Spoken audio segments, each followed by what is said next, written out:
Welcome to Well Good Movies, the podcast which asks which movies are well worth watching and remembering for all time.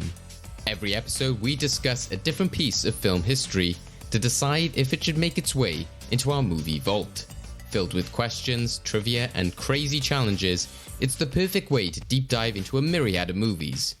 But don't just take my word for it. Here's a glimpse of what to expect in today's episode. Right. Rob, your next character. Space Cabbie. Oh, God. Space Cabbie. I'm going to go with not a DC character. Well, it is a DC No! character. Oh, wow. Damn it. Okay. All right, Mr. DeMille, I'm ready for my close-up. Are you not entertained? I'll be back. Here's Johnny.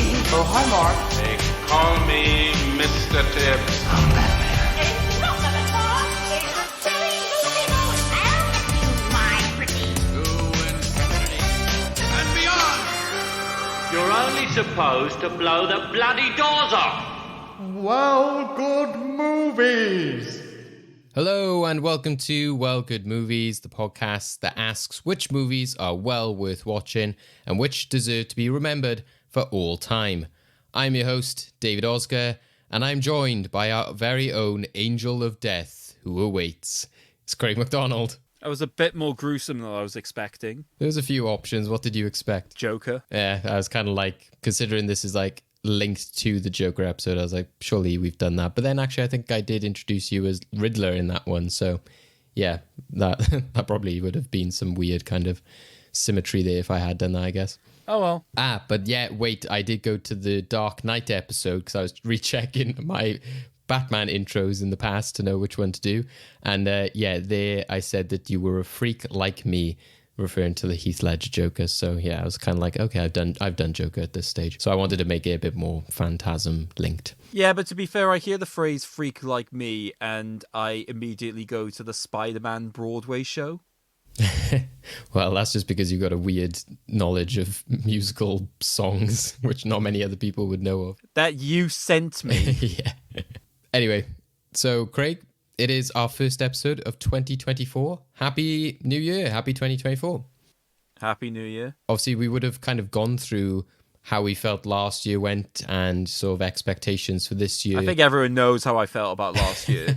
Well, yeah, they've listened to our Movie Vault update episode, which came out before Christmas. So I don't even think they need to listen to that one. I think they'll just know that like I was already dying throughout like periods of the year. Just I'm very happy to be talking about this film today because it in no way embodies to either of the two things that was torturing me last year, which was needless aggressive violence and the performance industry. This film is neither of those things. Well, we had Muppets Christmas Carol at the end of the year to make things a bit lighter, and yeah, I guess, you know, we shouldn't turn away people from our episodes. So yeah, despite Craig's spoiler there, go check out that episode.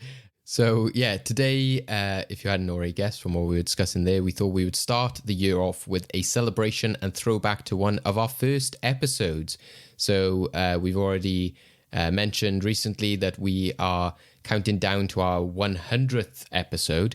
And so we've been celebrating the countdown by sort of going to some films that have been long talked about that we wanted to sort of cover. So previously we've already done The Brave Little Toaster, so another animated film with a sort of dark edge to it. We got plenty more of those type of episodes coming up in the coming months as well. But also we want to start looking at some of the big films either in or out of the vault that we've never got to fully discuss, and with certain anniversaries and releases coming up, there's always great times to discuss those films. And I guess in our crazy chain of movies, we may never get to speak about them if we sort of don't use those opportunities to highlight them.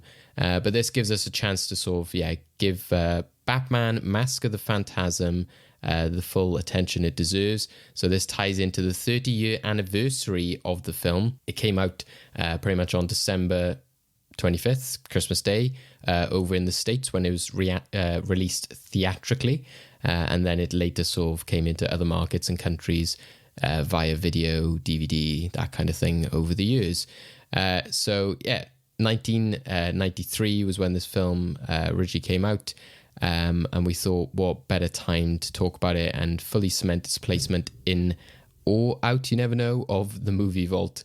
So helping us on this special deep dive, we have the perfect expert joining us, as we usually try to get a specialist on to help us with these special films. So who better to join us than filmmaker and massive Batman fan? It's Rob Ayling. Hello, Rob. Hello, gentlemen. How are you doing? I'm surviving. I'm not gonna lie. I feel quite bloated. That's probably because of Christmas. It's been quite a Christmas and a very, very merry New Year. A merry New Year to you, gentlemen, I should say, first of all. Yeah. How strange to say 2024, man, right? How strange is that? Where did 2023 go? Like, literally, where did it go? But yeah, no, I'm good. All things considered, everything's great. That's good, yeah. And I'm glad you're able to join us on this one, Rob, like I said, because you are the perfect person to talk all things Batman. Obviously, we have had you on the podcast before, but we haven't had the honour of talking about sort of superhero stuff or comic book stuff on this podcast yet. But there's also, apart from the fact that obviously we've got the anniversary of Mask of the Phantasm, which this is tying into, and it gives us the chance to go back to something that's gone into the movie vault in one of our first episodes. It also has kind of a relevancy in the sense that you do seem to have this theme of like coming up within films that start us off for the years. So if you look at 2022, you were in one of our, our first episodes for that year, in which we talked about Sherlock Holmes, which was coming off of The Room, right. which as well is a film you're a fan of, which again is a kind of dark detective film. Mm-hmm. And then your choice of film, had you won the Endgame in that one, was Seven, which then was picked out of the lucky dip in our Endgame special of 2022. So then that was our first film for this year. So you're like a force ghost or something. You're always there watching over us, I think. You started us on this trajectory, which Craig earlier said was filled with murder and performance. So I don't know. Blame Rob, Craig, maybe? I don't know. Look, to be fair, as you also pointed out, I think Rush Hour did sort of bridge a gap there. So I'm not sure if necessarily it officially started with Seven. I think it more officially started with Demolition Man, and then we sort of went from there. My goodness, what a selection. What a selection of movies. Anytime to diss Demolition Man, Craig will use it. So that is the big theme and takeaway from 2023. To check, Rob, what is your feeling on Dem? Very quickly. What was my feeling on it? Oh, I love it.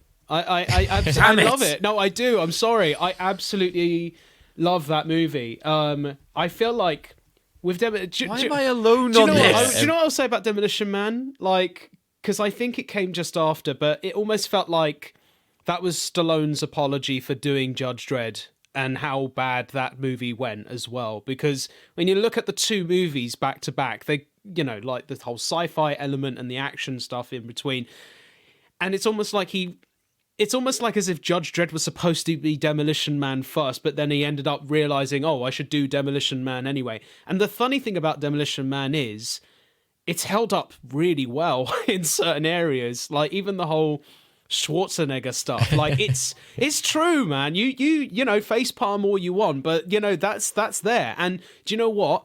We still have a Pizza Hut. We still have Taco Bell, and I'm just going to be so concerned in the future when we find out what the hell are those damn 3 seashells for. That's going to be the burning question that I'm going to be asking myself in the future.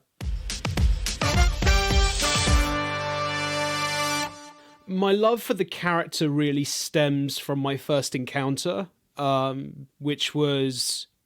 So I grew up in East London, specifically Walthamstow, and there was a market, one of the longest markets in Europe, apparently. Probably still to this day, one of the longest markets. And there was a comic book stand, and they saw this front cover for a comic titled Fatal Wish, and it was bright pink, and then in the middle of it was this character in a bat suit in a black and blue kind of aesthetic on a rooftop, and then you had the headline, it was Batman.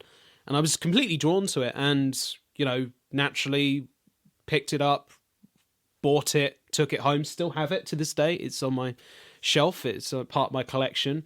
And that's where my fandom really began. And then discovered through 90s television, basically being glued to the television, the animated television series, and then discovering, of course, the film that we're going to be talking about now through a museum, which is based actually now in the US, but they did have one in the UK very briefly.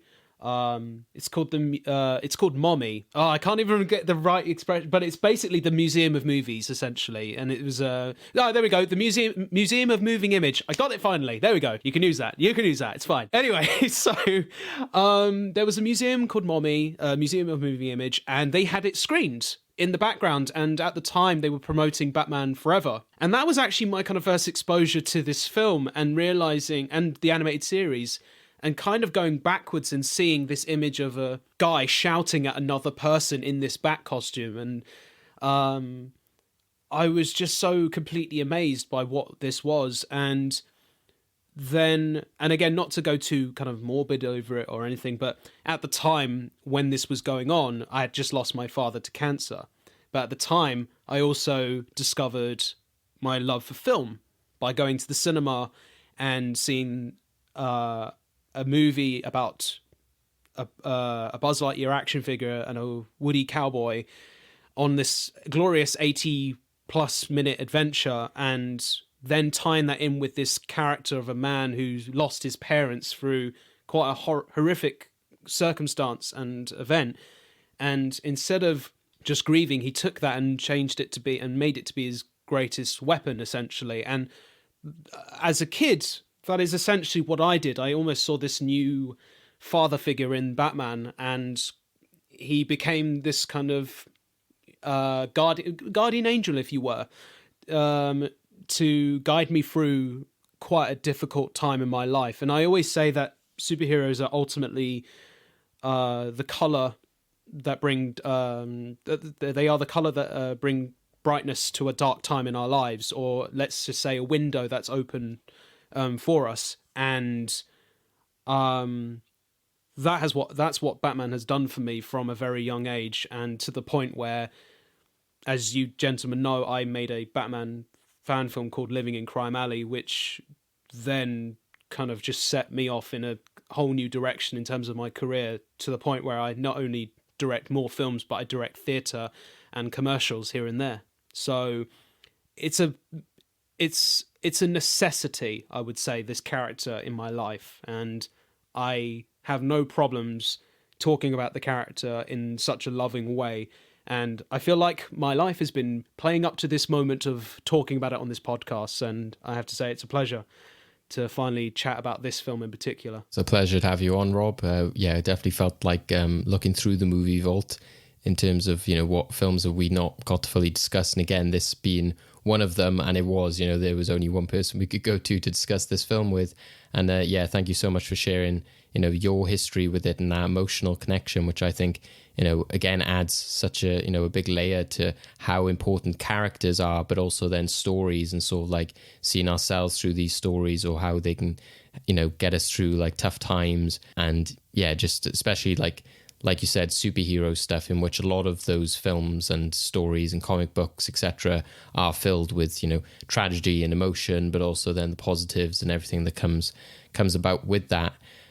So definitely, a big theme that we'll be discussing as a part of this film, I guess, as well. Let's get on to Mask of the Phantasm. And first off, we'll discuss its sort of technical elements and, who was involved in it. We don't have as much of a recap. Craig, I don't know if you want to sort of use this as like, for people who didn't check out our last episode, back in 2019, whether you want to use this as a moment to say, how did we come to talk about this film? But you just have, David. You did that earlier. You said that we have done these things. Well, no, I just meant if there's anything that would ease you into it better. But Craig, tell us about Batman Mask of the Phantasm. Well, as we all know, because we all decided to discuss this film off of our own backs with no coercion whatsoever, this is a story in which Batman is wrongfully implicated in a series of murders of various mob bosses being committed by a brand new vigilante assassin. So this has a number of different sequence directors, but primarily the main directors of this film, and very influential over the actual series itself, are Eric Radomski and Bruce Timm. Bruce Timm having a slightly longer name in the credits for different reasons. Story by Alan Burnett. Screenplay by Alan Burnett, Paul Dini, Martin Pascoe, and Michael Reeves.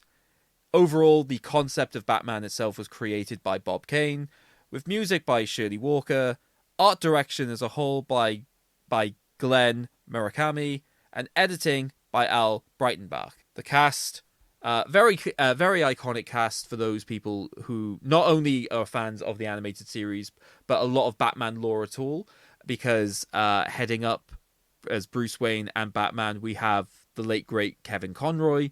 Further on, we have Dana Delaney as Andrea Beaumont, Arthur Bochner as Arthur Reeves, Stacy Keach as both Carl Beaumont and the Phantom, Abe Vigoda as Salvatore Vilestra, Dick Miller as Chucky Sol, John P. Ryan as Buzz Bronski, Efren Jimbalis Jr. as Alfred, Bob Hastings as Commissioner Gordon, Rob Constanzo as Detective Bullock, and of course, Mark Hamill as the Joker. Awesome. So yeah, let's deep dive now into Batman Mask of the Phantasm from 1993 and look why it may deserve its place in our movie vault. Our vault that encapsulates memorable movies for all time. And for context, as we've already mentioned, this went into the vault back all the way in 2019 in our episode, The Joker, Why Is He So Iconic? And the film went in on the benefit of Joker's legacy and his role within that film. So Mark Hamill playing a big part of that, when we were comparing him to other Jokers. That episode came out around the time that the Joker film came out. So we were sort of talking about why is he a character that even deserves like his own film, and what is the legacy there? Why is he such a big sort of movie character? And then by association of this film going in, I guess we were sort of recognizing the legacy of the animated series, as Hamill is often referred to as, the Joker, the best one by a lot of fans. So yeah, we thought this would be a fantastic opportunity to talk about Batman Mask of the Phantasm as a whole, as a film, as obviously there, again, we were talking mainly about Joker or, Mark Hamill loosely in terms of like this film and the animated series, but didn't get into the nitty gritty of other stuff that this film presents in terms of its story, its other characters, the other voice actors which are present in it. So, Rob, you've already told us there about your sort of love of the Batman character and its sort of connection to you. What would you then say in terms of like the animated series? Is there any sort of context you can give us here for like what led to this film and sort of the creation of the animated series? Well, first and foremost, I'm just going to flat out pretty much say that I think the animated series for many people is probably the definitive Batman representation. For many people, I would say, and I believe from my understanding that the series was created off the back of, or around the time of, I should say, of Batman Returns. And a lot of the character designs in particular, you can kind of see Jack Napier's Joker's suit being an influence in the design, along with Oswald Cobblepot, the Penguin's look, and in the series from the Danny DeVito film as well. And I think they even thought at the time this was quite a risk even for them to really, to really push the boundaries of children's television. Because I know that there was a lot of, rules they couldn't really, have at the time showing certain violence and stuff. But here you had a show where you had gunfire, you had fists, you had kicks, you had some very dark themes. And I think the brilliance of the series from everyone involved, I have to say, because we're going to name drop everybody again at some point, but everyone at this collective moment, they're all passionate about the world of Batman, but they're also passionate about the world and genre of film noir. And in particular, I would go as far to say, as I know that Alan Burnett has said this a few times, that Hitchcock was very much a big influence on the making of that series, not just from the style perspective of, you know, like the art direction, but also in terms of the way you feel from these characters. The fact that you have these psychologically driven storylines. Like, for me, like, I could list so many great episodes, like Heart of Ice, Two-Face, Clayface, the Feet of Clay episodes, The Riddler with Riddler's Reform, and then you have like Perchance to Dream. You know, all of these episodes that deal with very hard-hitting... I mean, I didn't even mention, and I should mention very quickly, but like the lunacy of certain storylines, but then matching it with these heartbreaking themes of what it means to be an actor, like, is Baby Doll. Like, my goodness, that episode, each time I watch that, I just think this is such an excellent commentary on the film industry and the way that people, actors in particular, are shoved off to one side from that regard. And I think even for the team at the time, they knew they had something special when they immediately made the choice of, right, we're going to draw on black paper and design this show in that way because of the themes of the show and the storylines that we want to go down. And I think that's the true success of the show, which then led them to then doing this film. And I'll come back to a point that I have later on, which is interesting about the making of this film, which does tie back into the animated series. But I think that for me is at the core, what makes the animated series so strong is that it's not just a kids' television show. It's a kids' television show which deals with adult themes that adults can enjoy as well. Sorry, I just heard the phrase commentary in the entertainment industry and I had an aneurysm. Let's come back to Horde, Craig. But no, I think what's also interesting about this discussion is, and again, to go back to, you know, what we've been discussing recently and, you know, the idea with some of these episodes is that, you know, the last time we did this sort of like special look was something like The Brave Little Toaster, again, in which it's like a very dark, crazy sort of 80s animated film. But some of the conversation there was, you know, why was this film the way it was? You know, who was involved in it? And it was talking about people who like worked for Disney and, you know, had sort of moved over to this other company. And, you know, why was the 80s such a dark time for animation and that kind of stuff? And I think what's interesting here is that you've got both the conversation as to like, what was the state of animation within television, but also then in the movie space as well. I think that, you know, recently, again, we were talking about Sleeping Beauty. So there's been quite a few conversations as to the sort of generations, I guess, of animation. And when you look at something like that from 1959, which has got that Disney style, and then to look at something like this, in which, you know, Bruce Timm, etc., have said that they were inspired a lot by the style of Disney animators, which used like sort of firm lines and rounded edges and things like that.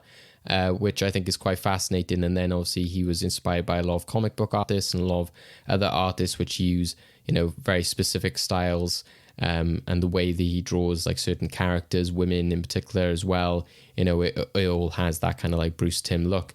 But I think that to look at that kind of lens of, you know, how did this come about? What was his influences? And like you said, is the fact that these are all Batman fans. This is what they wanted it to be. But there's also an element of like, there was a hunger for something like this, and this is often highlighted as one of, you know, the greatest television shows, period, but also one of the greatest animated television series of all time. And a lot of that, when you look into the kind of production history and interviews with the team, come down to the fact that they were making something that they loved, which they had passion for and they had clear ideas for. And I think I liked something which I think one of the producers said, you know, I think at one point they said that they were working in this like kind of rundown studio or kind of like sharing office space. And they said we were like the scrappy kids, you know, like which were just doing crazy stuff and just doing whatever the hell we wanted, because I think in some ways, you know, it was Batman. So it was such a big popular thing at the time. They were like, yeah, you know, do what you want. But I think one of the producers also said, I think that with animators especially, like they always thrive when they have something to say, when they have something to fight against. So I love that aspect of one of the producers saying that, you know, there's almost an element of like, yeah, you know, this is anti-Disney, make it as, you know, less like the gummy bears and stuff like that as you can. And, you know, have your input and work on things that you're passionate about. So whether that be certain episodes or certain storylines, certain characters, I think all of that shows. And like you said, Rob, I think that the noir aspect is a massive part of it. I think, was it like the story editor came on board largely because he wanted to have that, you know, that violence, you know, the guns and the physical, you know, fist fighting and all that kind of stuff. And it's crazy when you look at animation at that time, but also DC characters at that time, because, yeah, really before this, you know, with one exception, which we'll also talk about in terms of the film space, but animation, television-wise, it was Adam West Batman and, like, is it Super Friends and things Super like Friends. that? Yeah. So, you know, those animated, you know, shows and stuff like that are just, you know, crazily different and, you know, very much sort of represent, especially when you look at Hanna-Barbera and the type of stuff that they're doing, kind of represent what television was like at that time. But yeah, it's interesting to look as well at how Spielberg was involved in the studio and stuff at that time, that I think I sort of looked up at how, when I was researching this, the fact that it very much was like, we don't care what you do as long as Spielberg is happy. And like, because again, he was such a big name at this time and he had that involvement in these projects like Animaniacs and, you know, Tiny Toon Adventures, etc. I think that is really interesting. A picture I saw of them, I think, stood in front of like the animation studio was like, was Steven Spielberg, etc., which is them with all the logos in the background. And it's Terry Semel, Bob Daly, Steven Spielberg, and Gene McCurdy. And the stuff in the background is like Bugs Bunny Show, Tasmania, Tiny Toon Adventures, Merry Melodies, and then Batman slap in the middle. And it's like, it couldn't be more different from the rest of it. It very much reminds me kind of like what Nickelodeon has these days, and to an extent like 10, 15 years ago with Avatar, you know, that's sort of standing out so much compared to the rest of the Nickelodeon lineup. Many times, Craig, we've talked about animated series and things from, you know, the past, you know, Joker especially, like turning up in things like, you know, the Batman Beyond, and, you know, how like crazy the, you know, those scenes are. And then I think, you know, you've followed things like, you know, Brave and the Bold and stuff like that, but I'm not sure if I've ever heard you, you know, fully talk about this original animated series. What's your sort of like memories or thoughts on it? So I have to say, just because of accessibility to media I had throughout my childhood, I didn't really watch much of this show as a kid. I was certainly aware of it, but I think it was mostly sort of late teen sort of life that I really sort of gained an interest in the show and watched a lot of it back. And I completely agree with the episodes highlighted by Rob. Those are the ones that like really stood out to me. Also, just something like Over the Edge, I also have to sort of big up, just because of, I think it was like sort of my first major exposure to like an Elseworld story. And just the entire like, oh, you have a scenario in which Batgirl dies, and now looking at all the repercussions of that, and just effectively just watching like Commissioner Gordon and Batman go to war, which is a terrifying concept, and also, and just the way in which they sort of weave it and just everything falling apart. So yeah, I have a great admiration for this show.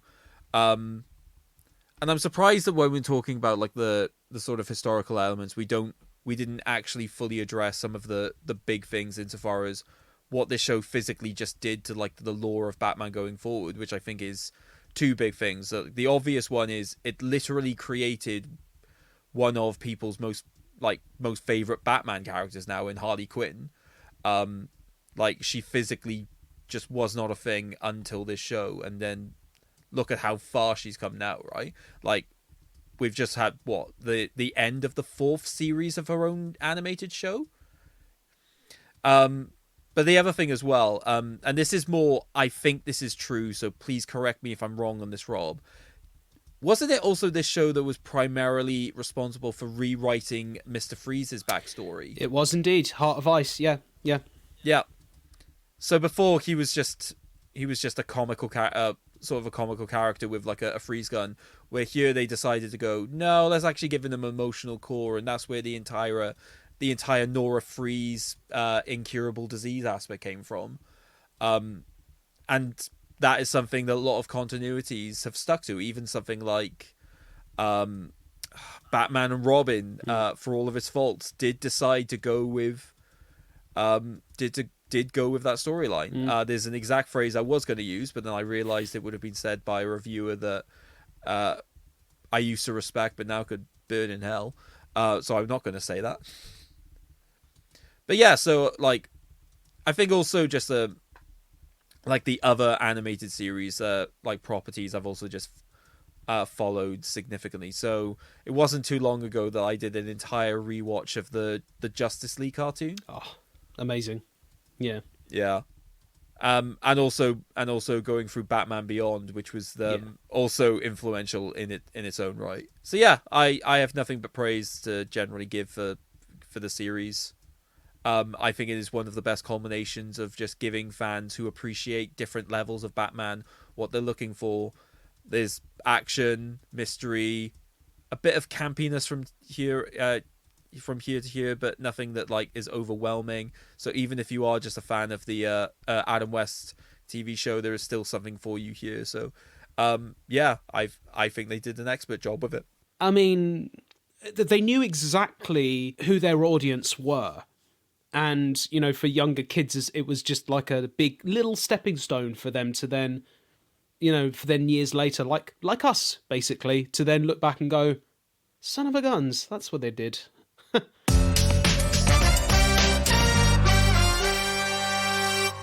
I think in that Joker episode as well, Craig, you know, we talked about the Batman 1989 film there. That one didn't make it into the movie vault, maybe because of the sort of like, in some ways, the irony that film becomes more focused on Joker than Batman in some ways, and that almost shows the sort of, you know, how the sort of fixation on that character. But I think that it's undeniable that you know really took a dramatic turn for like superhero movies, and the fact that Tim Burton said that, you know, this is a film about Bruce Wayne, you know, and like that's what's going to differentiate it from it being Batman. And I think that the visual aesthetics of it, you know, the kind of seriousness, the music, that, you know, would then lead the animated series to be like, okay, this is what people want, let's give them more of that. So the animated series definitely wouldn't probably exist without it. Yeah, I think there's definitely the comparisons between the 1989 film and the show are definitely there, because even the music in the show to some degree have like motifs that are definitely present in the Tim Burton film that they seem to want to carry over.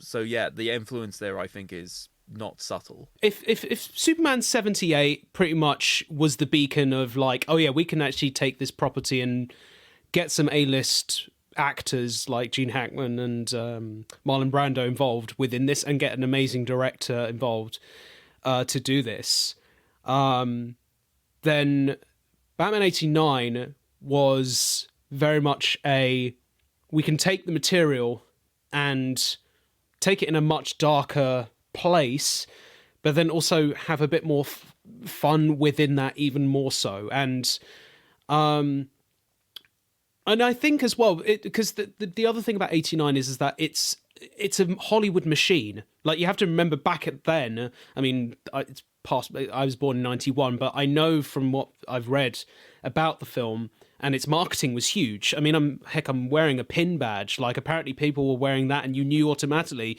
you're part of the group, you're part of the club, you know, you're part of the 89, you know, renaissance of this character, you know, and, you know, you'd walk into buildings playing Prince. Yeah, exactly, you know, like billboards and everything, you know, and I think at the time, you know, it was about to celebrate its 50th anniversary, I think, as a 1913. Yeah, that checks out, I think, yeah. So, you know, it was a perfect marketing machine, and it's a perfect way of, you know, if there was a template of how do you market a superhero movie, that was it, you know. And then on the back of that, you have the animated television series, as we discussed, with the legacy of the series not just spinning off to multiple animated series and, you know, defining other people's careers and creating certain characters, as you mentioned, Craig, and bringing this legacy here. But for me, the legacy of Batman Mask of the Phantasm in particular is it is now a hotly debated topic of whether or not this is considered either number one or number two of the best Batman film ever made. And, you know, I know people try and take this one out of the equation because it's a quote-unquote animated movie. And yes, it is. Of course it is. But the fact that it was theatrically released, I think, does make it a contender for this debate, as it were. And in this fan's opinion, and I know I'll probably get a lot of slack for this, but I don't care. But I generally think this is the best Batman film made, honestly, right now. Still, it is way ahead of its time in terms of what it's doing, in terms of its storyline, and the themes in which it tackles as well. But I thought I'd share with you something I hold very dear and very special. I think, David, you may have seen this before. But Craig, I'm just showing you this now. This is a signed copy of Mask of the Phantasm, from the late, great Batman himself, Kevin Conroy, who I met at Los Angeles Comic-Con when I was screening Living in Crime Alley at the convention, and had the chance to meet the man, got him to sign it, and we had a 10-minute conversation. And for me, he summed it up best about the legacy of the movie, which is, it is ultimately a love story, which is unheard of for a Batman story, first and foremost. But it's also a story about the masks in which we wear. And I'll never forget him saying this, because then sadly, a year to the point, like to 2022, then passed away. But I remember him saying, you know, we all wear our masks as creatives, and we perform under an illusion and a disguise where we hide our true selves, but we discover a truth about ourselves within that.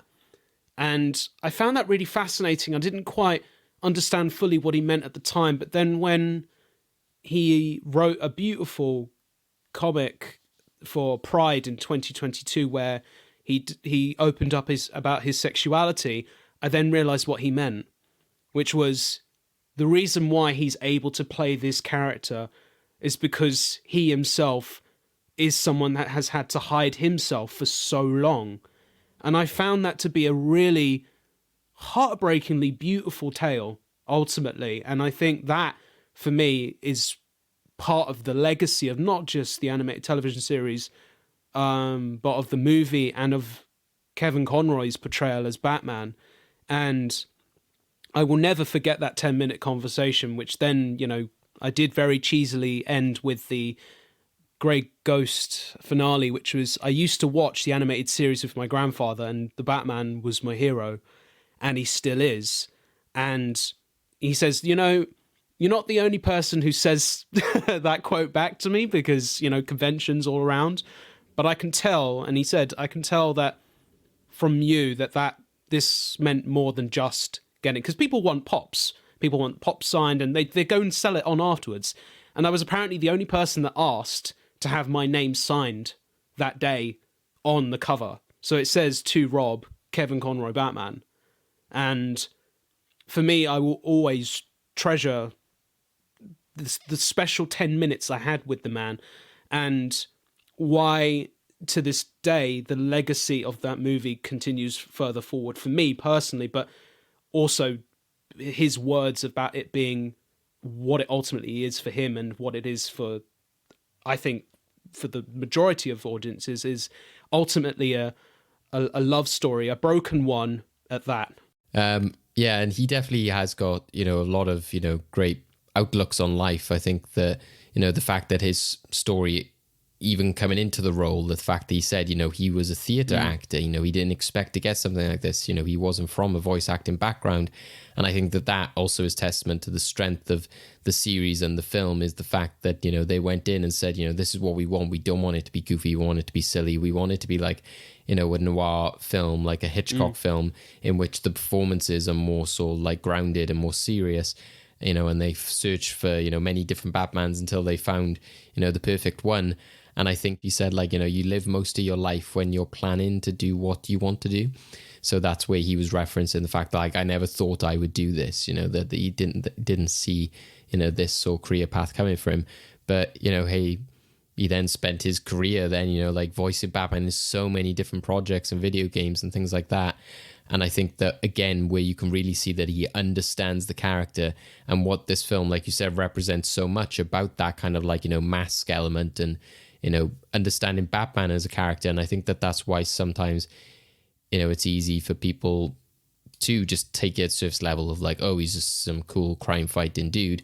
It's that idea of what Kevin Conroy said, which is really shows how much he understands the character. And I even would argue that certain actors, for the films and stuff, maybe don't know this to the full extent as much as they should to play Batman, is that like this guy has become Batman. I am playing Batman, not Bruce Wayne. Almost go against a bit what Burton was saying earlier, but I think he was coming from a different approach. It was like humanizing Batman and making him an actual character, not Adam West silliness. But I think that here what he's saying is that, this guy has turned himself into Batman to, overcome what he wants to achieve, how he wants to honor his parents, how he wants to sort of like live his life and kind of like right wrongs and become this symbol for Gotham City.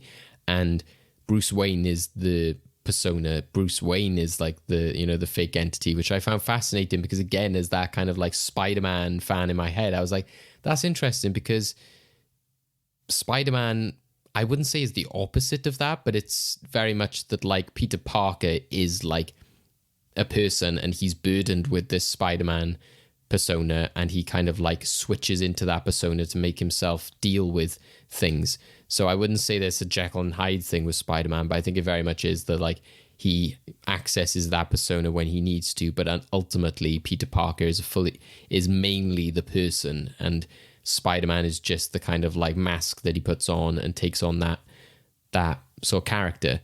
Whereas Batman, yeah, I think he's fully right. I think that, mask or no mask, he is Batman. That is who he's living. It is that like gravelly voice. It is that dark detective. He is doing it full time. It's not, again, like Peter Parker. He goes home and has a date and he's like living a secret life. He is Batman all the time. He is investigating when he's at home. He is, going to these like parties and funerals and still investigating, meeting all these people that he might run into. So that, to me, showed such great understanding on Conroy's part. I guess there's a good jumping on point for the cast or characters. Obviously, this entire film came about in the movie vault because of Mark Hamill's performance as Joker. So again, I guess that adds to the legacy as well. And something that always stands out to me is when he's describing how he came up with the character. Well, obviously he was created already, but when came up with his voice. And for me, it's always been, again, a Star Wars kid, being like, well, Mark Hamill, how? But, again, that was such an iconic performance. Stuck with me, that voice and everything. Like you said, Rob, with Mask of the Phantasm as, the best film, it is like no competition for me. I really would struggle to see how anybody would top Mark Hamill in terms of like Joker. And I think a lot of it comes down to what I say with a lot of projects in which I think that, animation allows for so much more in terms of like, how you can depict a character and what you intend to show visually. It's such a visual medium, which works so well with film. But Mark Hamill, like the places he was pulling from in terms of his understanding of television and voiceover work, and his approach to having, it wasn't just the one Joker laugh. I loved the fact he said that there's various laughs. And I liked how he said, like, I'm just looking at this picture and it's this character who's all teeth.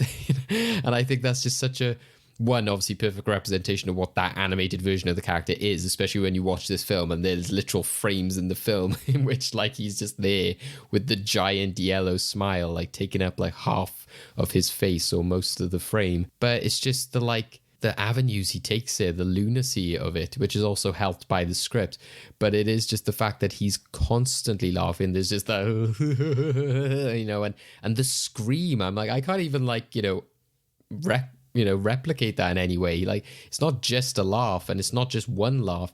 He like proper screams out these laughs, and that's what is so fascinating about the way that he plays the character. That he's not just like, oh, I'm crazy, or I'm gonna laugh in a weird way. He's just playing this like entity which is like working like a roller coaster on so many levels all the time. What I love about his performance, though, is that, and I'm sure you've probably seen the clips before, like not just on Mask of the Phantasm, but in other various mediums where he's recorded the role, he has to stand to do the voice. He's actively using his body to perform, and you can hear it. You can hear it in his performance, that he is doing the actions of, either, a strangle or a this or a punch or whatever, or just jumping around. Like, as you said before, like, how does he pull off that kind of scream? The only way you can, which is by bellowing out of your chair, like, or jumping out of your chair as much as possible. And do you know what I find really astonishing? Because, I find it astonishing that Tim Curry was deemed too scary as a voice, because I don't know if you knew he was the original voice choice for the Joker for the animated series, and then he was deemed too scary. And don't get me wrong, I think that played into Hamill as well, wasn't it? When he was going to the audition, he was like, oh my god, like, what do I do? How do I follow this guy up? I mean, don't get me wrong, I think Pennywise is perfect for Tim Curry, but like for Joker, and you hear, it's in a certain episode, I think it's the Be a Clown episode, you hear his laugh, that it's on a robot clown, and it's a ha ha ha ha, and it doesn't work. And yeah, as you said, I think Mark Hamill just comes in and realizes it's more like a musical instrument. It's not, so, it will have variations. I read a fact the other day that a cat has 100 and something plus different sounds. And I feel that's exactly the same way you would with a laugh. Many people would say it's the same each time, but no, I think I would believe it to be different each time. And even the subtleties of like if you've got like a bad cough, for example, and you're laughing, just those little subtleties like that as well. And there's one particular laugh I love in Mask of the Phantasm, because I generally think this is one of his best Joker performances. But it's when he realizes he might die. He just looks off to the side, and then he just turns and just starts laughing. It's not even like you think it's the like it is figuratively and literally the last laugh for him, and I just think it's astonishing. And he collapses in like onto the ground, knowing that either way he's so I just love that laugh. I just think it's great.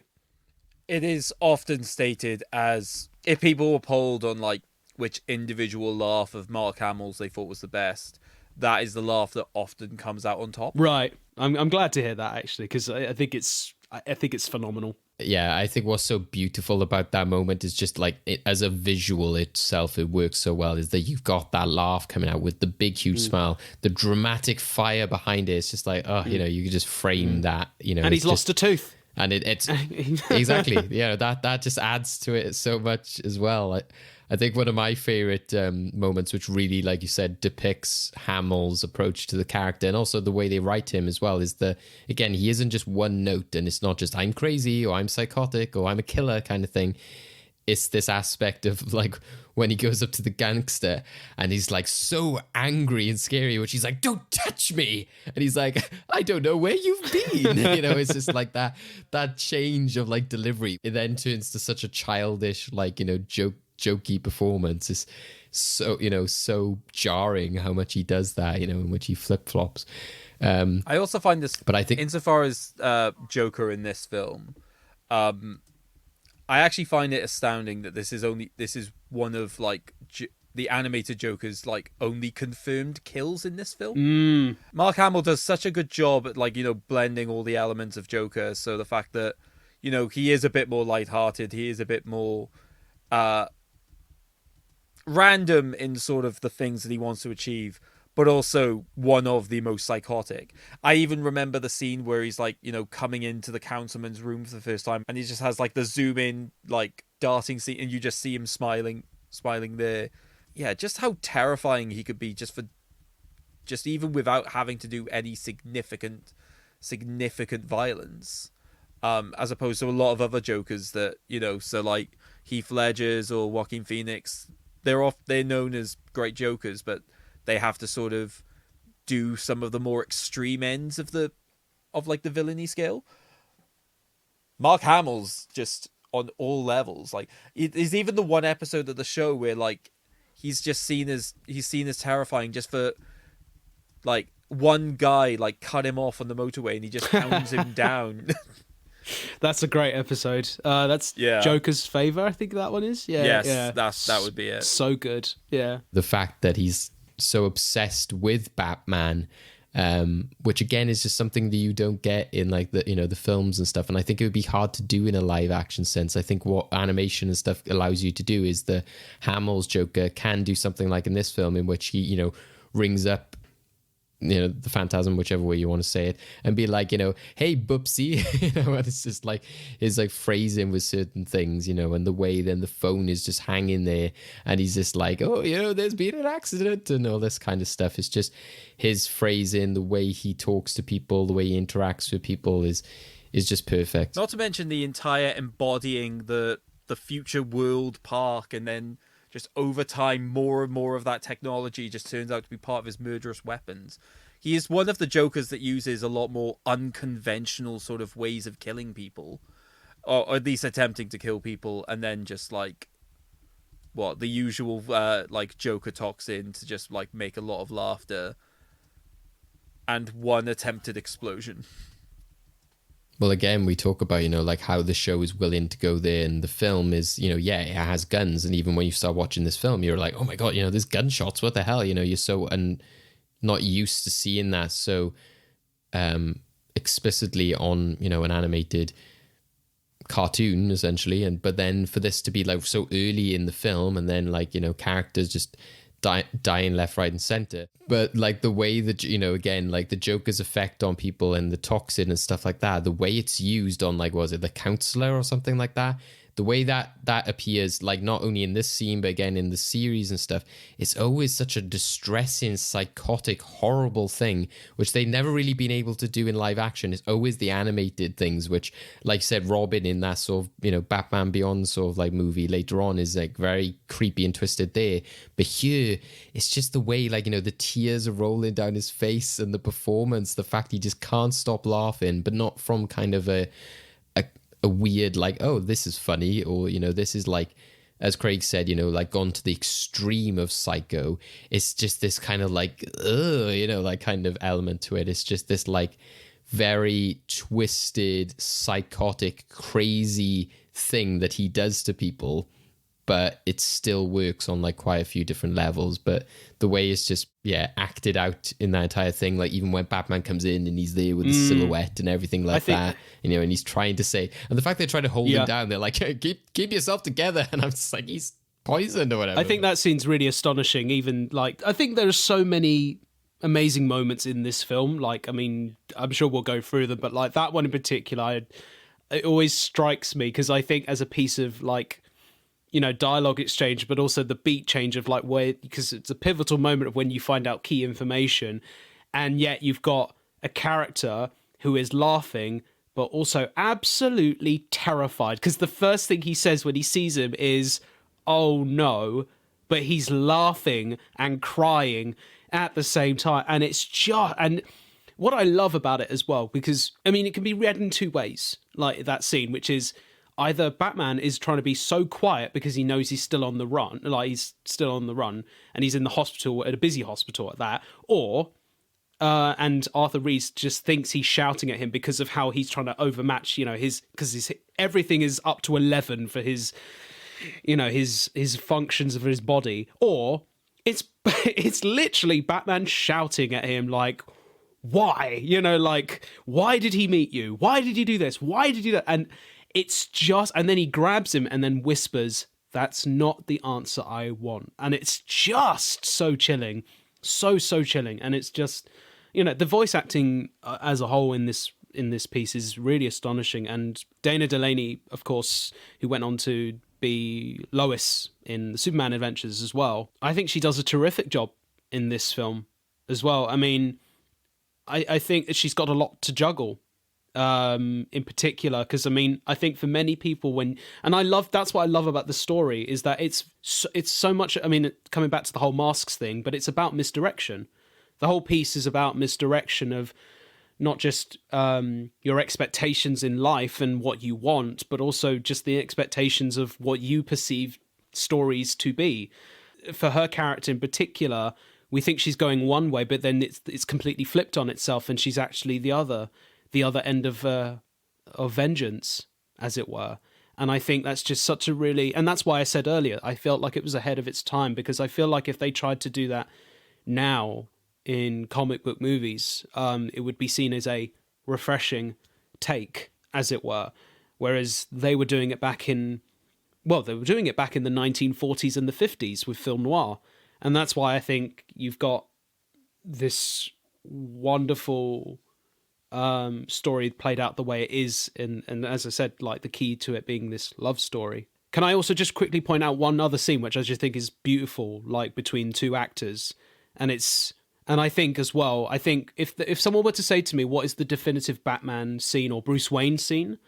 It's the scene where he's at his grave, his parents' grave. When he's asking his parents, can I be happy? I think that's one of the most... Oh my God, yes. I find that to be one of the most heartbreaking scenes of the movie, but just in all of animated movies I've ever seen, because... And I put that up there as in line, or maybe even just a little bit below, because I mean the music by Michael Giacchino does a lot in. I'm talking about the opening to Up, obviously, but that scene where Bruce even says, "I need things to be different now. I didn't count on being happy. You know, I can give more money to the cops and." Fund them so that they can put more cops on the street. Let them handle it. Let them take the risk. Why does it have to be me? And then you have Andrea's response, which is, maybe they sent me. Maybe that's why I'm here. And I just think it's so beautifully written. It's beautifully directed. It's beautifully performed by those actors. And I just think, and I know that they would record, and I think this is the genius of Andrea Romano, the voice acting director for the animated series, but also the Mask of the Phantasm film, is she would treat the performances like it was theatre, like they were all in the same space, that they all had to act and bounce off one another by listening to one another. And that's the key for any performance, whether it be in film, television, or animation. And in that scene alone, I always pinpoint the moment where you go, do you know what? If there was a scene where you had Bruce Wayne breaking the mold of what he could potentially be as being a Batman, it's that moment right there. And I just think it's astonishing.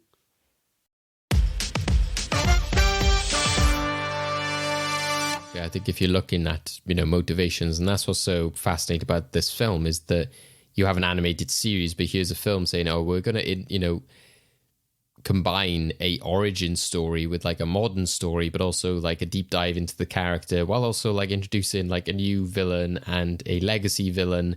It's juggling that all really well, and kind of gives you more bang for your buck, I guess, in a way of it not being originally this film was meant to be just direct to video, and then in the States they said let's put it into theaters. And again, that's interesting because I've had that conversation many times before in terms of something like the Clone Wars, which was kind of clearly 4 episodes of a series kind of stitched together and kind of used as a promotional tool before the series come out. Whereas again, I think this is different because one, it is made as a TV movie or movie, whatever you want to sort of class it as, in the sense that it was going to VHS. It wasn't intended originally for cinemas. But either way, it's not kind of taking the approach of just like, oh, well, let's just have this fun video movie in which you see how he became Batman. That often happened at that time in the 90s, in which you'd be like, hey, want to see like how this happened, or like what happened when they went to this place or they went on holiday, check out this video, which tells you all of that, something like Flintstones. And they're like, hey, it's this fun future look at the Flintstones and that kind of thing. It's the fact that this, decided not to go down that route. It didn't make it kind of like a a spectacle thing, or like at its own admittance, kind of like negligible or like not important. I think that even if you look at something like what's the Mr. Freeze one called? The Sub-Zero, with the animated movie or the episode? Sub-Zero. Yes, that's it. Yeah, I was trying to think. I was like, but Heart of Ice was only in my head. But yeah, Sub-Zero. Even with that, again, it's not just, you know, they're just taking a character and, you know, making another kind of like villainous story for them without it being kind of like, you know, I don't know, Joker's last laugh or, you know, something like that. You know, they are just kind of approaching these in the ways that they would approach maybe an episode, I guess. You know, and I think that that's why, you know, the Phantom could be seen as, you know, like a villain of the week, but there's so much more complexity and emotion there because, as you said, Rob, and as Kevin Conroy put, this is a love story, which I think is, you know, really important. And it, you know, it talks so much, like in terms of the characters talking about wearing these masks and about vengeance and about how, you know, you enact, you know, your revenge. And I think that this film does quite a good job at kind of depicting Batman's morals by, you know, his relationship with the Joker to an extent as well. At the end, you know, Joker's there like, you know, like, we're gonna die if, you know, like, you don't just get off me and all this kind of thing. And you know, he even says then later on, you know, he's like protecting Joker and trying to make it so that Andrea doesn't make that mistake or you know, go down this path or do anything more. So he's there fighting for sort of life until the end, which is a big part of Batman, which even in the newer film is something that they get quite right, is that you see this version of Batman who's like new to the sort of role, and then by the end he becomes this hero, and you have that scene where he's sort of fishing people out, you know, and he realizes how the city needs him. And while this maybe doesn't have the sort of time to sort of say the same thing or go into that kind of like heroic aspect of Batman, I think there's still that kind of same kind of realization by the end, that realization that this is my purpose, this is how I honor my family and what I want to do. And like you said earlier, Rob, is that, you know, even though he's like asking for like to sort of be let go of his role by his parents, you know, I think as he says all of it, he kind of knows that it can't happen, because even saying, you know, I can give more money to the police, but the police are corrupt, and, you know, like, you know why you're doing what you're doing, because it's not about like a lack of funding, it's about, you know, corruption and about like doing the right thing and being like the moral center ground, which, you know, humans can't always do, which is represented by, you know, Andrea as a character and the fact that I think he sees himself in her. Well said. Very well said. I think we've got to talk about the first time he actually puts on the cowl. Oh yeah. Like, they do everything they can to really emphasize that scene. So the fact that there's, in the backstory, there's all the build-up of, there's one thing missing, I need them to fear me from the moment they see me. And just, they have like the actual score there. But you've got to praise the music for how much harder they went in this film. They saw they had a budget and they were just like, right, Latin singing choruses, get them out here. We are bolstering the music. This isn't going to be a half-hearted job. We are going for it. And just in that scene when, you know, he turns, Alfred looks scared, and it just goes to the eyes, and you just have the singing there. It's just the perfect way of just showing like him taking the mantle. And I think, again, that's a scene I don't think could ever be fully captured in live action, because obviously in live action there's that element of just any time you see the costume, it's going to have an element of looking ever so slightly goofy depending on the circumstance. So just the fact that they have the zoomed in eyes especially, and I think that's the way in which you emphasize how he can control fear in this particular way, is just breaking down how it is that people would see it. And yeah, it's just an excellent scene. I think Shirley Walker was a genius, by the way. I think she was, I mean, just simply a wonderful composer.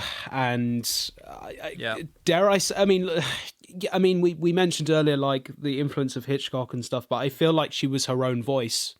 Like, I really do. I think what she was able to do with not only the animated series, but with this film. And as you said, that's a wonder. By the way, you hit the nail on the head, because we've seen so many suit-up moments, and we know what Batman looks like. We know it's the suit's grey. We know he's got the yellow emblem. But the fact of the matter is that it's in silhouette.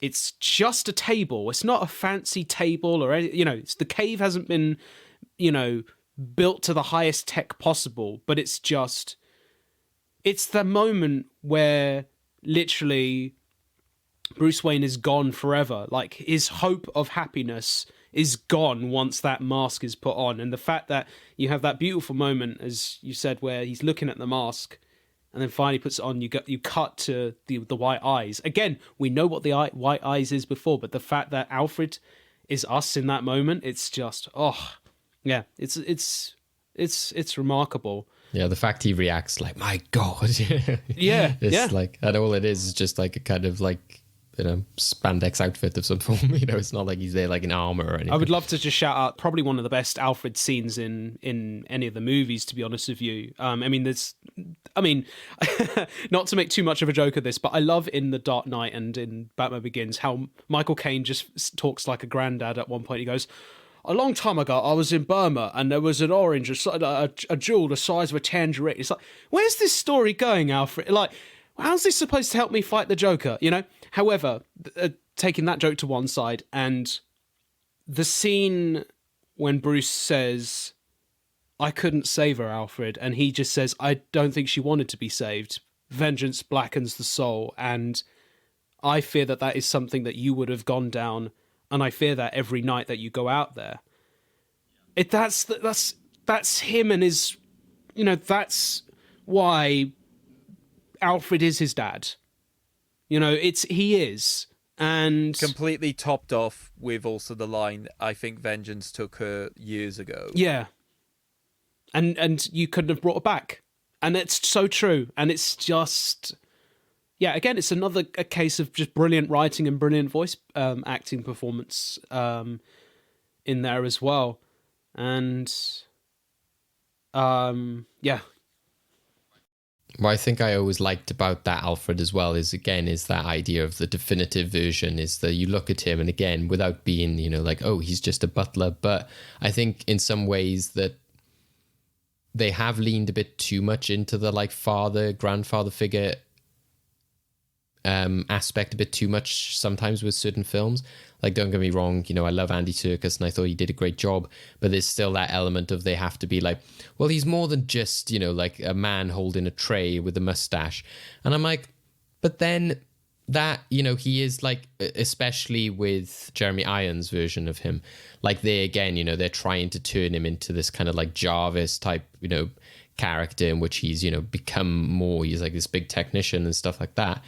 And I think, again, it's like sometimes simplicity works the best. I just like the fact that, why can't the butler be the father figure? I think even in the Batman movies, like the Tim Burton and even through to the Joel Schumacher ones, that's one of the best parts, in some ways of like Batman and Robin, is the performance of the actor who plays Alfred there, because he's still playing the butler, still playing Alfred, but never in like a demeaning way. It's, I think that it's, done really nicely, that like he plays that role, he seems to thrive in it, but he's still there to be able to tell the lessons. And like you said, Rob, without being the like, I was in Burma, or, like having this like more of like, I was actually your father. I was there, like I was holding you when you were a child. I think that is a bit too heavy handed sometimes. I like that aspect of like just a kind of coincidental father figure in a way, is like, I like that messaging that, father figures and kind of role models come from anywhere. They don't have to be the person who sort of literally took you in and kind of raised you. Do you know what I mean? I think it is his protectiveness there that kind of like helps him, and what, he says that he has those fears for him. But, he still sort of plays his role, which I think is really sort of effective. Also, Batman versus the Cops is pretty good. That's a pretty good scene. I was going to say that is like blockbuster level of like, because you get certain, a lot of the action in this film is great. And, most of the time it is stellar. There's such an intensity to that, it is like a blockbuster in which, he's hurt his leg, he has to take the cape off, he has to take the mask off. So you're really like, oh my God, like you feel that intensity and that kind of risk he's having. Whereas a lot of the other times I think Batman feels very bulletproof and, that, there's no stopping him. But I think that scene in particular is, I think also like an advantage to it is the kind of restraints on animation in some ways. The fact that sometimes you can tell it is just a drawing kind of like sliding along, or that, it's not perfect. I think that's where you lose with something like 3D animation, or even if it's like a big budget animation. I think here their restraints sometimes add to the kind of charm of it as well, is that, yeah, it's not perfect when he's sort of like ducking and diving, and you can tell it's a bit more like stilted, or the helicopter might not be moving in the same way. But I think, again, all of that kind of adds to the kind of choppy, kind of like grounded feel almost. What I will say about the entire police aspect of this film, especially those scenes, is that the one thing I do have to sort of laugh at is just how narratively they write Commissioner Gordon out of a lot of it. The fact that just very early on is just like, he clearly didn't, I have no part of this, I'm off, bye guys. I'm just like, wait, are you seriously gone throughout the majority of the film? And yeah, he's just gone. The one pivotal area of like Batman and like the connection with the police is just, they just use it to the effect of, yeah, his character would do this, but at the same time, wait, is he seriously not coming back? Guys? It reminds me again of what we say before, Craig, in terms of like in soaps and stuff, in which like a character or an actor has done something wrong and they were so angry, they've just left and they've gone. And it's like, what? It's like that kind of moment in which they had to, like, for some reason, write Commissioner Gordon out of the film. And just sometime he just comes back and is like, right, what did I miss? Well... What do you guys actually make of like the end, I guess? Because, you know, that's interesting from a time frame point of view, because again, this is like an hour and 15, 16 minutes. So I think that, you know that you're in for a tight kind of like, very compact story. And the fact that you are like very much up until the wire of like, that final scene is, literally, and then you're like 2 minutes or so to sort of like wrap it up. How do you feel about the way it sort of ends? It's like he's there in the city, etc. There's not too much wrap up in terms of like, oh, well, what happened in terms of Batman being accused, or in terms of Andrea is then on that boat and stuff like that, and Joker, where's he? It's kind of almost like a cliffhanger in some ways. I think the ending is quite possibly one of the strongest parts about it, because ultimately it ties in together what the key core thing of the film is that is broken love and disbanded love, and basically the two sides of the vengeance coin, and seeing how it's both played out, or vigilantism at this should say, and ultimately, and it's a very bleak ending, of course, but ultimately what we have is two characters who will forever be alone. And it's really sad to see, because on the one hand you've got one character on a boat, low level, and you've got one character up in the sky. They're both at equal level. They're both at an equal level of loneliness and sadness, but one character will have to continue their journey forward because they have a mission, whereas the other person, Andrea, because the guy he says, quite a view, and he's like, oh, sorry, do you want to be alone? And she says, I am alone. That is her life now. She can't ever be fully happy or satisfied, because what she wanted, she ultimately got, but at the cost of living a life full of happiness. Whereas Bruce still has that opportunity, but just not right now, because ultimately the one thing that was carrying through for him was that attachment to Andrea, to which he believes is gone forever, even though he knows that she's still potentially out there because of the locket in the cave. But knowing that they can't be together and the mission still goes on, and that he still can't let his parents down, is what carries the film through. Sorry, that's my take from it, and I think that's a really powerful way to progress the mission. I completely agree with everything with regards to the ending and just the way in which it's performed, written, etc.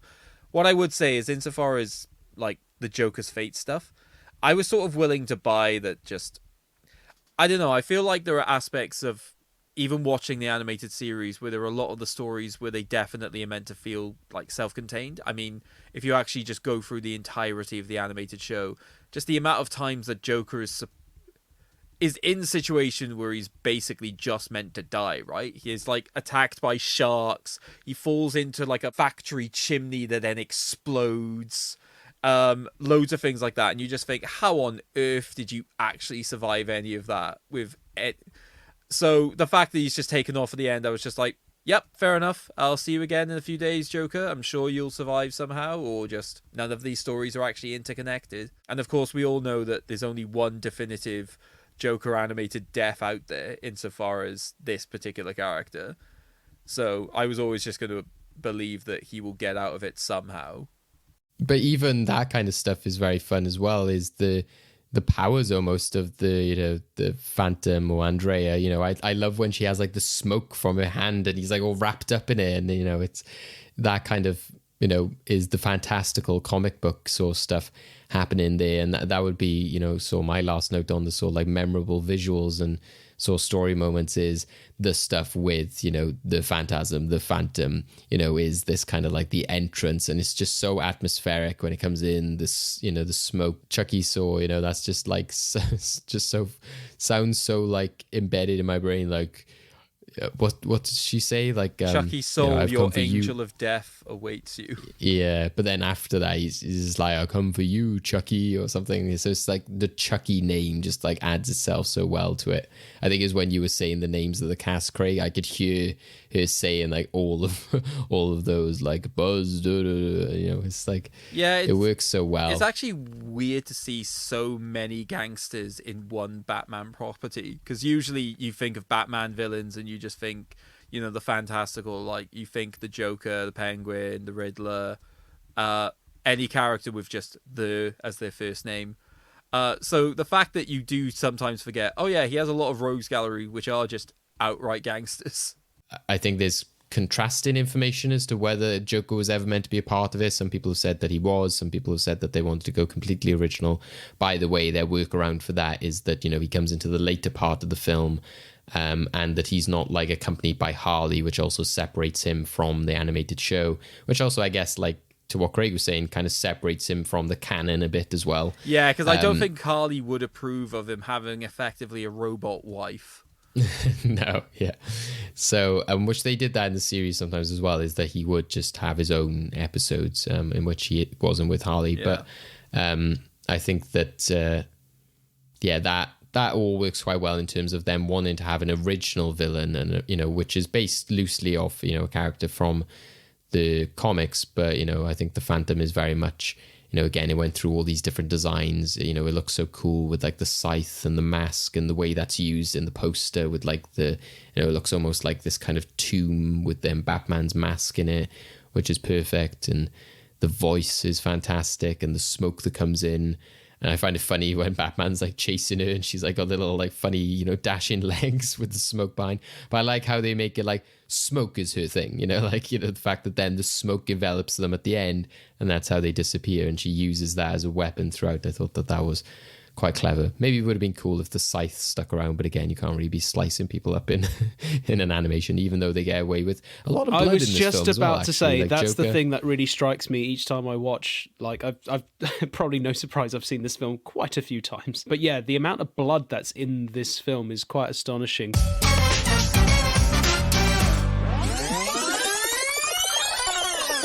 Okay, take those cassettes, rewind them, and play them again, because it's time for VHS Corner.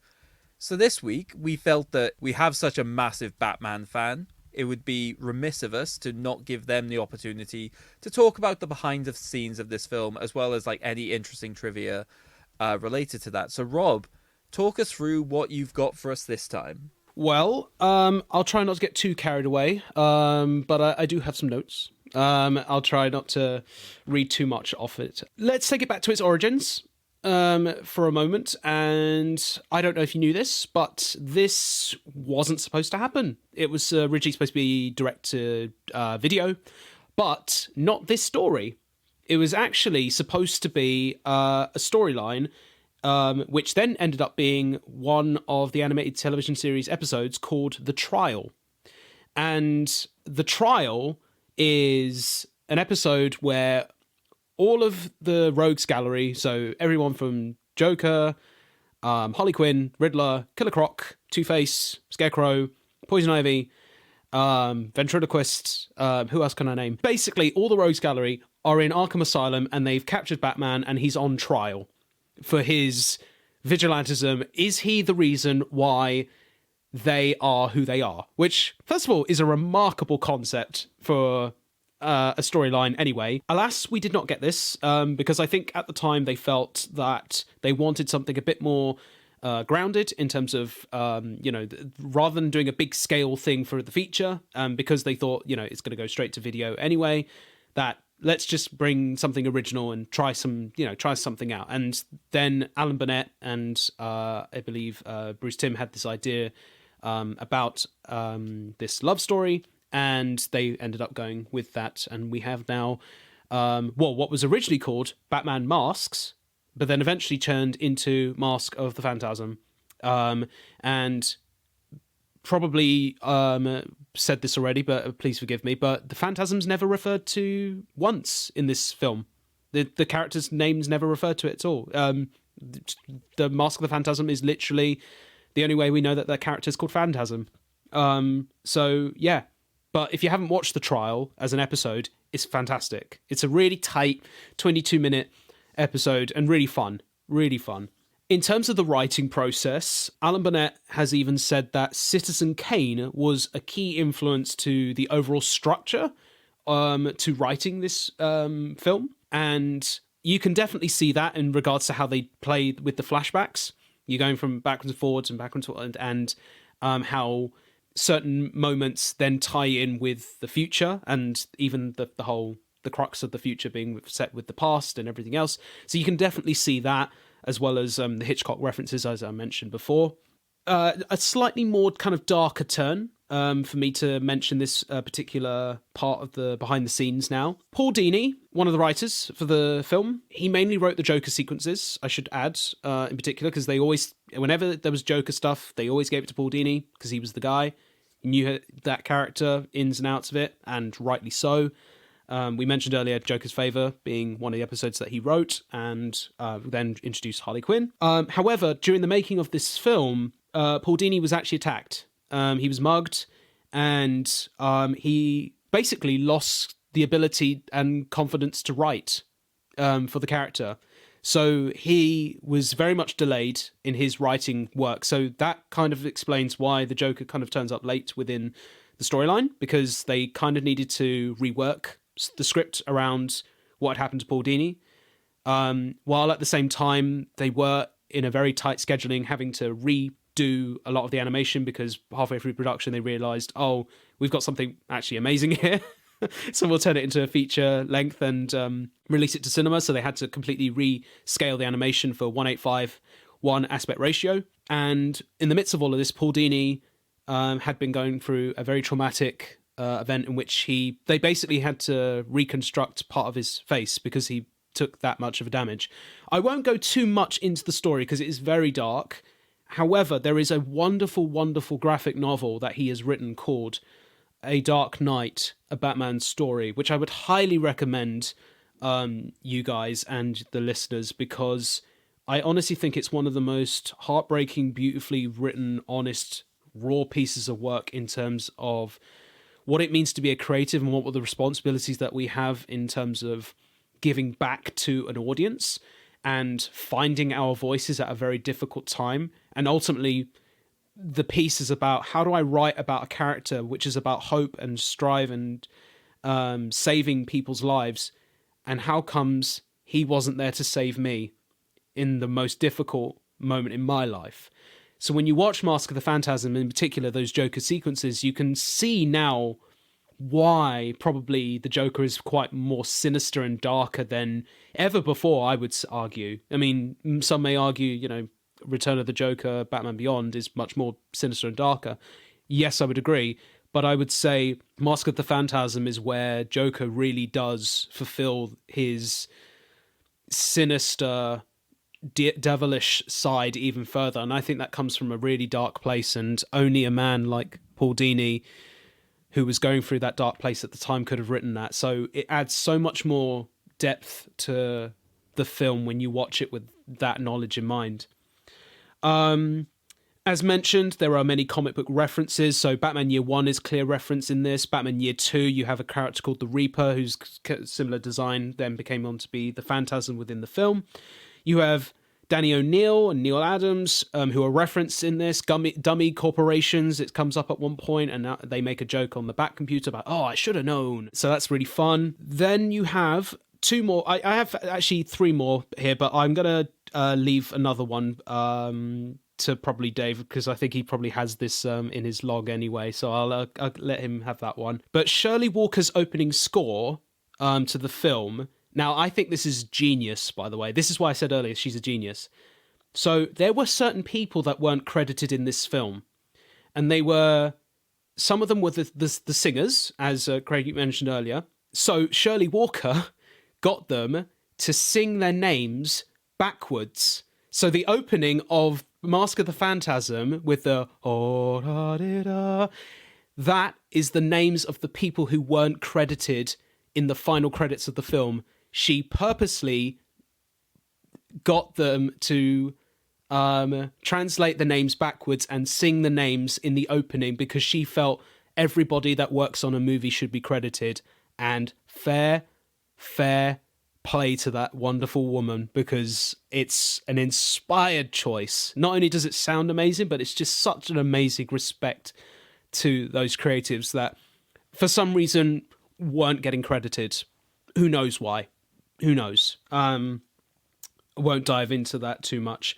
But then the only other thing that really surprised me, and this is my last point, someone started their Batman journey far further than we actually thought, and that was one Hans Zimmer. He was the synthesist on this film. So he actually started his Batman journey with this film, not Batman Begins, as most people would have thought. So along with The Lion King, which he then went on to do, he also worked on Batman Mask of the Phantasm, which was also nominated for the Best Annie Award. And I believe it was the first superhero animated movie to be nominated and not, and sadly didn't win. But then I think the first, which probably won't surprise you, was Big Hero 6 years later. And that is my list of facts that I found about Mask of the Phantasm.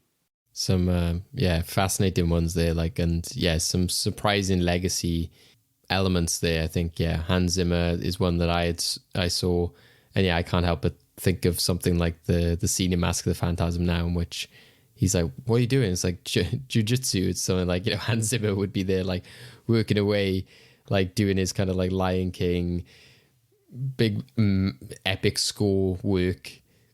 To like later, somebody would be like, "What's that guy up to with the synth?" And it's like, and then years later, he's just like, "Yeah, this is what I was doing." Proves you wrong. I will say, I love that touch about the singers. So listening to the music, I did think that the words sounded like nothing that I'd properly actually seen before. And that makes perfect sense as to why that is. It's because they're just effectively not words. It's just backwards words. Works so well. It's beautiful. And I just think, again, not knowing why they weren't credited, but the fact that she made it her mission to just get their names in the credits and them in the film in that way. I just think that's really beautiful. I think it's just really beautiful. I tried to think of what something that might be on my log might have been, though, that you were mentioning. Oh, there was a fact that you were mentioning. You said, it might be on my radar, but I might need a tease as to what it might have been. I might know what you're talking about. It's like a review, basically. Oh, is this the only tidbit I know about reviewing is about Siskel and Ebert, how originally they overlooked this film, but then they came across it whilst watching it, I think, on VHS, and basically did a special episode saying, we were completely wrong to overlook this film. Go and watch it however you can. Which made sense considering that... Am I right in thinking the film didn't actually do that well at the box office? It's more home release. It sort of picked up a bit. Yeah. It basically it was given a very limited run, like in the cinema, but also, as you said, it just didn't make the money. And I think...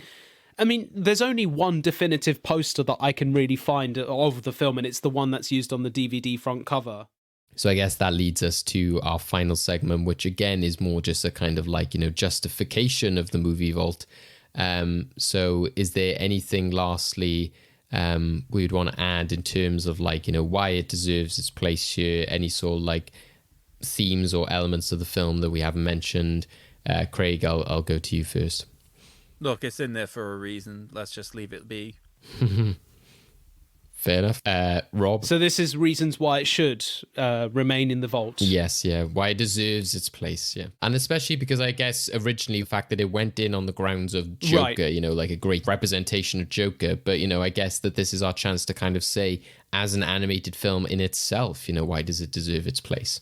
I think there's two ways of looking at it, at that, because as you just said, like from the animation's perspective, like it has a history and a legacy in its own right that you know, it was one of the first, if not the first, animated superhero film to be nominated for an Annie Best Picture, and that's astonishing.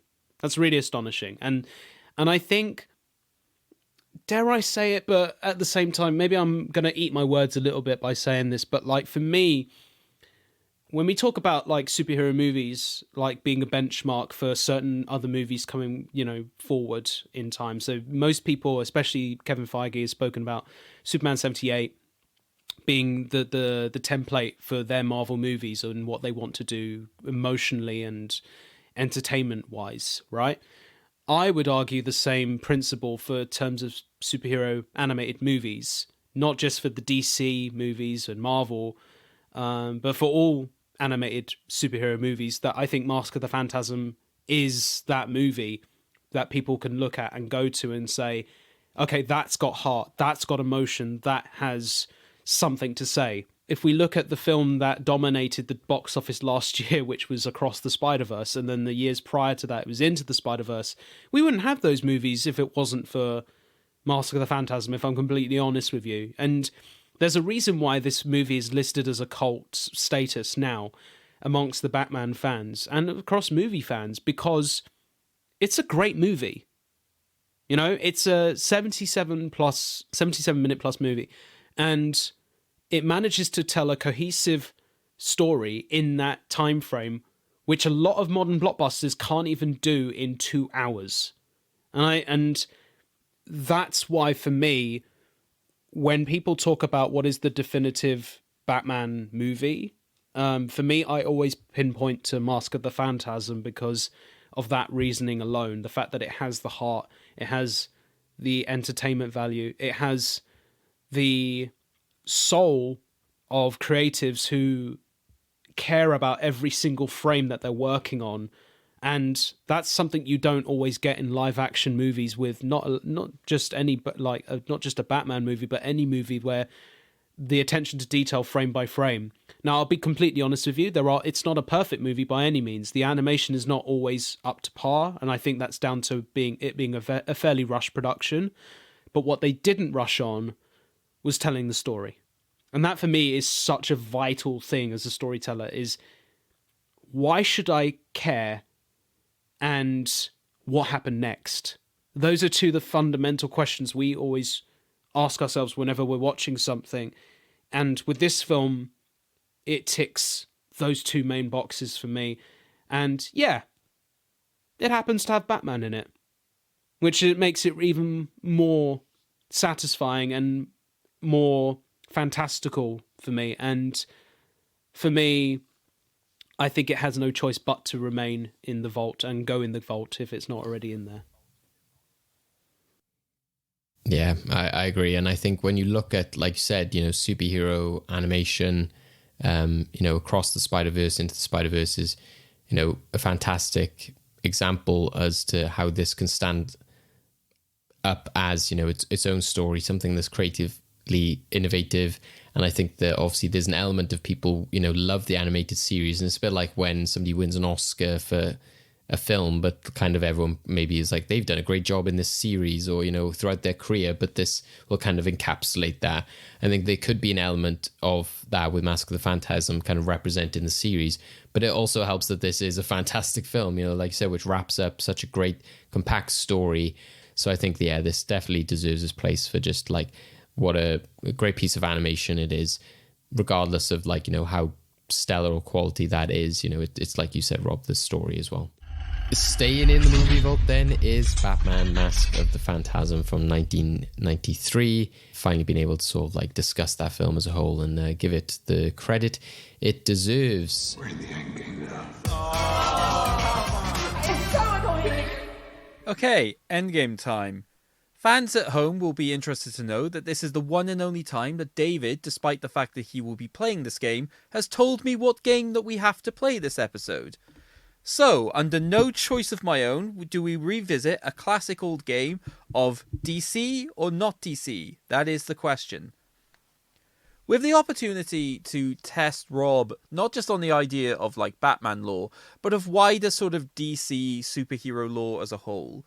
One of our popular games from the past just took a variety of different characters from the DC universe, as well as a couple of names that aren't from DC. We've mixed them all up, and it's your job as contestants to work out if it is DC or not DC. Simple as, that's all we're looking for. I'm going to give you a name. I want you to say whether it is DC or not DC. To spice it up slightly, however, the way that we'll be doing this is instead of everyone will be getting the same names and you're both answering at the same time, there are two sets of characters. I'm going to get a random number generator just to determine which one I do, so I have no idea which order this is going to happen. Rob, because you were the guest, you have the opportunity to decide, do you want to answer first or second? I'll answer first. Okay, so before we get into the game itself, we need to know what it is that we'll be playing for. But unlike the regular episodes, this is in the lead up to our 100th episode anniversary special endgame. And the winner of this endgame will have the opportunity to contribute one aspect to that endgame special. Whether that's a film that they want us to use for one of the questions, whether that's an idea for a game, whether that's some like a special rule they want to introduce somewhere. They get the opportunity to decide that at a later date. So you don't have to have the pressure of knowing what it is you want to do right now. You just need to be open to coming up with ideas later on. So, are we ready? Yes. All right. So your first character. Is this character DC or not DC? Angar the Screamer. Not DC. You are correct. Do we know? Was that just a guess, Rob? or do you know? It just didn't ring a bell, to be honest with you. Just didn't ring a bell. Yep, so that is a Marvel character. So David, your first one. Gem. Gem. That's it. Just Gem. Um, Jemm. there's so many characters called Gem in like other things, so I'm gonna say not DC. There is a DC character called Gem. God, see. You're throwing me with a character which is from Dark Crystal, so I'm like, oh, it's clearly him. Okay. Your second character, Rob. Right. Arm Fall Off Boy. Sorry, say that one last time. Arm Fall Off Boy. Arm Fall Off Boy. They're all connected by dashes, if that helps. Right. I'm going to say not DC. There is a DC character called Arm Fall Off Boy. Ah, damn. Is that's not the one that's in the James Gunn Suicide Squad film, though, is it? Or is it? Is there an Arm Fall Off Boy in that There's- film? I don't remember. At the beginning, the guy who like separates his arms and he goes and like taps people, and then he gets shot. I It's can't like, even remember that bit. I'll be honest with you. I can't even remember that. I think, well, I've typed in Armful of Boys Suicide Squad. Yeah, I think that is him. All right, Yeah. okay. So, David, your next one. Are you ready? Yes. Detective Chimp. Chimp? Yes. Oh, okay. I was just checking. That's not your answer, right? You are just answering in a DC or not DC question. Chimp? Such a mind game.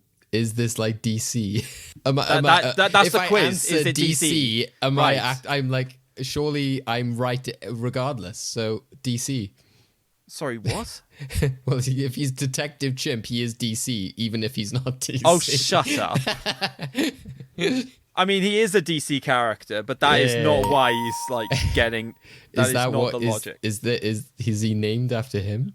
To be fair, that was pretty good logic, actually, to just spring it out just like that. Oh, yeah, well, he's a detective, so surely, Yeah. you know. I'm assuming. No, I don't. Detective I mean, Comics, if that so is it's not. it, if that is it, then I weep for the quality of DC. I want to Comics. see the origin story of DC in which Detective Chimp makes the studio. Well, it is out there, so have fun with that. Rob, your next character. Cool.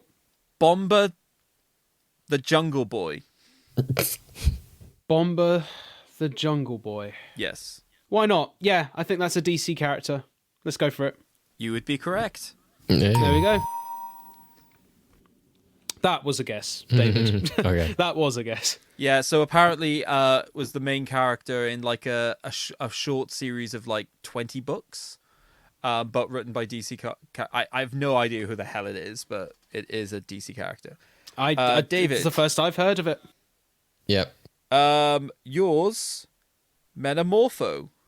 I don't know, like we've had so many like apart from Detective Chimp, but we've had so many like epic sounded names, or at least something which is kind of like weird or quirky, like Armful of Boys. So this just sounds a bit too generic for DC, so I'm gonna say not DC. Just checking, you've seen the Justice League cartoon, haven't you? Not all of it. It shows because he's in it. You're okay. wrong. Damn. So Rob, you know Metamorpho. I do. Yep. Yes. Yep. Okay, Rob, your next character, Cool. Ambush Bug. Ambush Bug. Yes. Ambush Bug. Ambush Bug. Ambush Bug. Yeah, I'll say that's a DC character. Cool. You are correct. David, your next character. Are you ready? Yep. Atomic Knight. Again, I don't know, just it could be something from the 60s or earlier, I don't know. But then Marvel has like things like Captain Britain and a few medieval characters, so maybe I'm going to say not DC. It is a DC character. Yeah, I'll say. So Rob, your next one. Okay. Hell Cow. Hell Cow. Yeah. I think that might be a DC character. I think it is. Is that your final answer? Yeah. Yeah, Well, let's go. It's a Marvel character. So no. Oh, no. Okay, damn it. All right. That's unfortunate. Okay, so David, your next one. Yep. Adam Strange. Well, there's Adam Warlock, and then there's Stephen Strange. But is there an Adam Strange? I'm going to say DC, because there's so many of those kind of like similar named characters in comic books. And you would be correct. Oh. Okay, so Rob, your next character. Cool. The Clipper. The Clipper. Yes. Yeah, I'll say that's a DC character. And you would be correct. Is he a barber? No, specifically, so I read up a little bit about this guy. What he would do is he would literally slice off a part of criminals' ears so they would be permanently marked. Oh, okay. Yeah, so... Damn. Right, David, your next one. Kite Man. Oh, this is definitely a DC character. Are you sure? Yeah, isn't he in the Harley show? Are you sure? And he was in Lego Batman, wasn't Yeah, you're right. You got the point. Such a big leap from Harley Quinn and Lego Batman. Right. Rob, your next character. Mm-hmm. Space Cabbie. Oh God, Space Cabbie. I'm gonna go with not a DC character. Well, it is a DC No. character. Oh, wow. Damn it. Okay. That's unfortunate. So, David, your next character. Yep. Odd Man. There's so many odd men. Yeah, and this now I mentioned Lego Batman, I'm just thinking of all the like something mans that were like in the villains and rogues gallery from the different projects over the years. Odd Man. Yeah, again, there's so many weird like DC villains, then I'm like, why not? Why not indeed? That is correct. Yeah. I was like, I want to say the other ones, but I can't in case they come up. Okay. Oh, you know the don't- one I'm thinking of. You don't want a Fredding the Shark situation then. No, exactly, yeah. Just mention all of them. Cool. Rob, your next character. Yes. So you're a fan of Batman. Oh, Are God. you a fan of Bat Ombre? I'm sorry. What? Bat? What? Bat Ombre. Bat. Yeah, I'll say it's a DC character. Because it is. Congratulations. Yeah. Is this like the multiverse, like Yeah. of Batman? All right. So David, your next character, Bork the Third. Sorry. I don't know why I'm laughing. I think it's because the initial reaction when David said it all. Just I know. Well, that's why I'm like, is Rob's reaction like, oh, I know who this is? Or is it, that's ridiculous, and it's not real? oh, I've bluffed you, sir. Have I bluffed you? Yes. I know. If it sounds a bit like what that X-Men character is, which is some like weird looking kind of Slimer looking character. So I'm going to say not DC because it may be like a weird Marvel villain or something. You are correct. It is not a DC character. Ah. Specifically, in my research, there was a character called Bork 2. Right. So I decided to put another one on and just have Bork the Third. Fair. Well, we're coming up to your final questions. Okay. And let's look at the scores. It's a dead tie. Oh, 5 God. points each. Oh God, here we go. So the pressure is on. I do have a tie-break situation if needed. Okay. So, Rob, Yeah, your next one, Gladion. that's a DC character. It's not. No. It's a Pokemon, isn't it? It's a Pokemon character. Oh, off. Sorry, just. Classic Craig. Oh, There's always one in every game. And oh. in this case, it's from Sun and Moon. So, David, your last character, DC or not, who knows? Extraño. I don't know. Sounds like it might be like one of those really weird like Justice League members, so I'll say DC. Sounds like a painkiller. So, is Extraño a DC character? David, we all know that your 2023 was littered with many, many endgame failures. You start this year